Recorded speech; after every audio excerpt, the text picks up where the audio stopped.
आखिर भगवान कृष्ण की मृत्यु के बाद उनकी 16,000 पत्नियों का क्या हुआ? क्या श्री कृष्ण के देह त्यागने के बाद उनकी पत्नियों ने भी अपने देह त्याग दिए थे या फिर कोई अन्य कहानी इससे जुड़ी हुई है? वीडियो में आगे बढ़ने से पहले हमारे चैनल को सब्सक्राइब अवश्य करें और बेल आइकन जरूर दबाएं। साथ ही कमेंट बॉक्स में जय श्री कृष्ण अवश्य लिखिएगा। तो अब सवाल उठता है कि आखिर उन सभी पत्नियों का क्या हुआ जब भगवान श्री कृष्ण ने अपना देह त्याग दिया।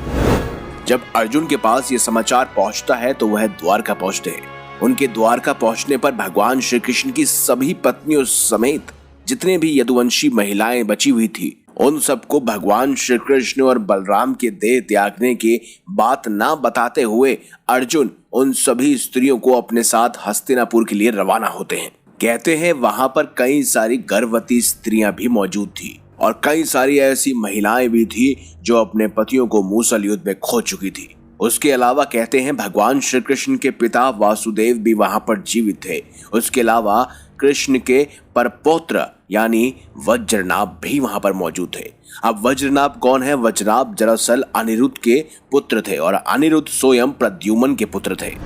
कहते हैं अर्जुन ने किसी को भी भगवान श्री कृष्ण और बलराम के देह त्यागने की बात नहीं बताई थी।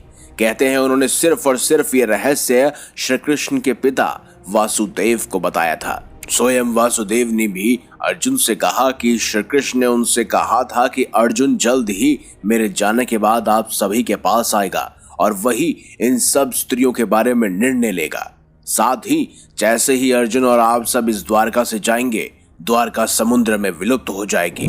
कुछ समय रुककर वासुदेव कहते हैं कि मेरा भी अंतिम समय आ गया है, तुम ही मेरा अंतिम संस्कार करोगे। वहीं अर्जुन वासुदेव की बात सुनकर मन ही मन बहुत दुखी होते हैं। तब वह वृष्णि वंश के सभी मंत्रियों से मिलते हैं और इस वंश के सभी स्त्री, बालक और बूढ़ों को यहाँ से हस्तिनापुर ले जाने के लिए इंतजाम करते हैं। उस दिन अर्जुन रात को द्वारका में ही रुकते हैं। वहीं सुबह समाचार मिलता है कि स्वयं भगवान श्री कृष्ण के पिता वासुदेव ने भी अपने देह को छोड़ दिया है। ये समाचार सुनकर द्वारका में फिर से महिलाओं के रोने बिलखने की आवाजें गूंज उठती है। वहीं अर्जुन अपने मामा वासुदेव के अंतिम संस्कार की तैयारी कर उन्हें नगर से दूर एक स्थान पर ले जाते हैं। उस समय हजारों की संख्या में द्वारका वासी भी उनके साथ होते हैं। पीछे पीछे वासुदेव की पत्नियां भी चल रही थी। उनकी 4 पत्नियां थी, देवकी, भद्रा, रोहिणी और मदिरा। जब चिता में आग लगा दी गई तो वह सभी पत्नियां भी उस चिता में जा बैठी। ये भयानक दृश्य देख अर्जुन का दिल फट जाता है। इसके बाद अर्जुन उस स्थान पर गए जहां यदुवंशी आपस में लड़कर मरे थे। वहां कई संख्या में वीरों के शव पड़े थे।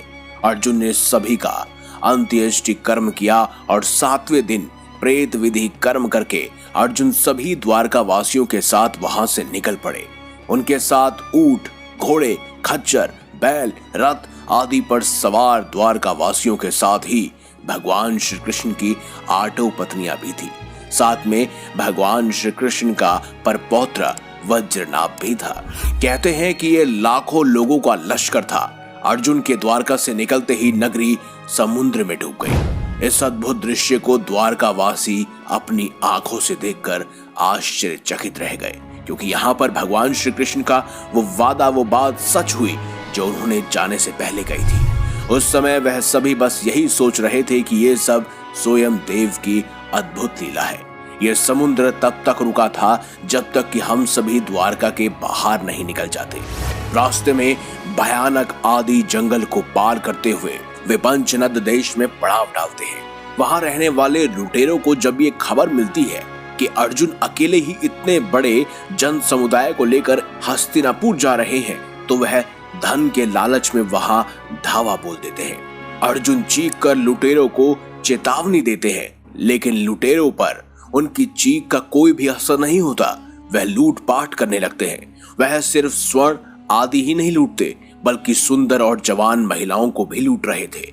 उन्हें घसीट घसीट कर अपने साथ ले जा रहे थे और चारों ओर हाहाकार मच जाता है। ऐसे में जब अर्जुन अपने दिव्यास्त्रों का प्रयोग करने के लिए स्मरण करते हैं, लेकिन उनकी स्मरण शक्ति लुप्त हो जाती है। कुछ ही देर में उनके तरकश के सभी तीर, सभी बाण भी समाप्त हो जाते हैं। उसके बाद अर्जुन बिना शस्त्र के ही लुटेरों से युद्ध करने लगते हैं। लेकिन देखते ही देखते लुटेरे बहुत सा धन और स्त्रियों को लेकर भाग जाते हैं।